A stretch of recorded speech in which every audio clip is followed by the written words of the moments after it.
kayu Cina. Kayu merah, kue bergemilang, tahun baru Cina semua datang. Orang Cina suka warna merah. Orang Cina sambut tahun baru Cina dengan keluarga. Ada makan besar dan juga ada apa? Saya nak apa? Awak nak tahu tak kenapa orang Cina suka warna merah? Yalah, saya dapat semua warna merah. Baju merah.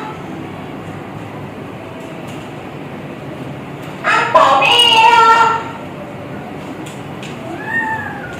Tanduk merah. Meluncur pun. Meluncur pun warna merah. Kenapa ya? Warna merah membawa tua. Warna merah membawa tua dan melambangkan hidup yang penuh tenaga. Oh, patutlah orang Cina suka warna merah. Ada Oma.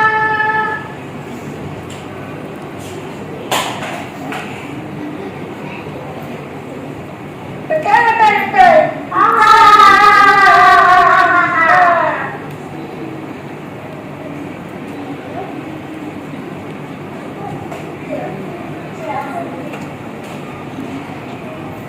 Ada cahaya berkelip-kelip cantiknya. Ini Pagi Esa Cahaya. Pelita bersinar menerangi malam.